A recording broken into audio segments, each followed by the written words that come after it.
আসসালামু আলাইকুম। আমি রেগুলার বিভিন্ন রোগী নিয়ে আলোচনা করি এবং বিভিন্ন রোগ নিয়ে আলোচনা করি।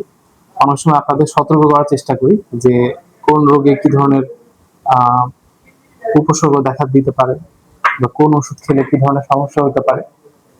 তো আজকে একটা গুরুত্বপূর্ণ বিষয় নিয়ে আলোচনা করি। আমরা একজন রোগী পেয়েছিলাম। আপনার নাম হচ্ছে দেবেন্দ্রনাথ, তাই না? বাড়ি কোথায়? দিনগড়। আ তো উনার সমস্যা হচ্ছে উনার মাথা ঘুরে পড়ে যায়, হাঁটতে গেলে পড়ে যায় বা উঠলে পড়ে যাচ্ছে।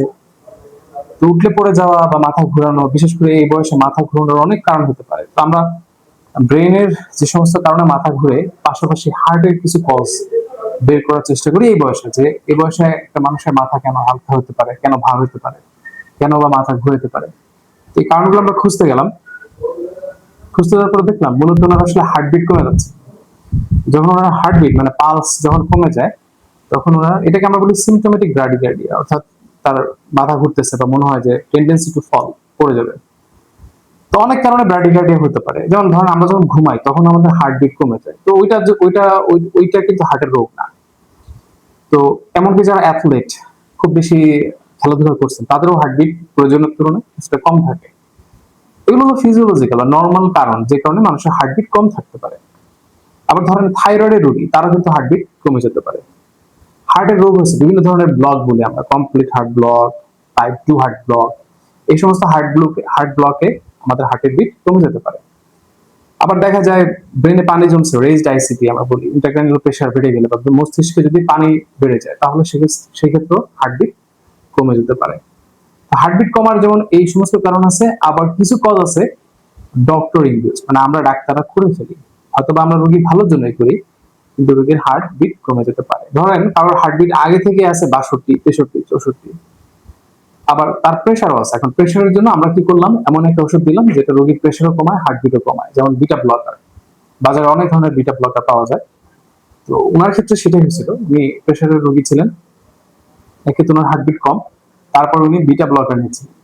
তো যখন আমরা দেখলাম যে ওনার হার্টবিট কেন কম, আমরা যখন মনে করলাম এই বিটা ব্লকারের কারণে ওনার হার্টবিট কমে যাচ্ছে, আমরা এটাকে বন্ধ করে দিলাম এবং হার্টবিটটাকে বাড়ানোর জন্য একটা ওষুধ দিলাম। এছাড়া কিন্তু আমরা আর কোনো ওষুধই দেই না। এছাড়াও ওনার হার্টের পিছনের কিছু ওষুধ আছে, এগুলো উনি খাচ্ছেন। এবং দেখা গেল মাত্র একদিনের মধ্যেই ওনার হার্টবিট আবার নর্মাল হয়ে গেল। যখনই নর্মাল হয়ে গেল, ওনার কিন্তু আস্তে আস্তে উন্নতি হইলো। কারণ আগে যেমন মাথা ঘুরতো, এখন তো ওরকম ঘুরে না, তাই না? আগে যেমন মনে হচ্ছিল পড়ে যাবো, এখন তো ওরকম মনে হয় না। আচ্ছা, আপনি এই যে ওষুধ খাওয়ার পর থেকে এখন কেমন আছেন?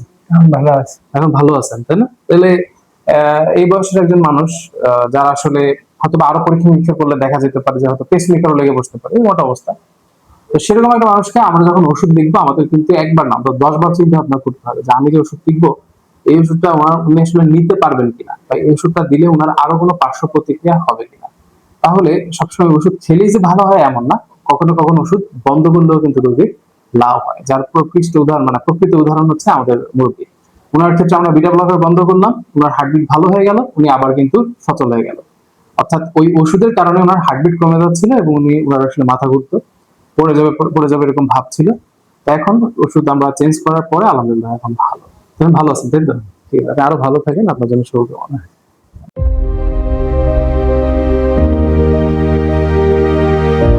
হৃদয় হাসপাতাল, কালীগঞ্জ, অত্যাধুনিক চিকিৎসা সেবায় আপনার পাশে।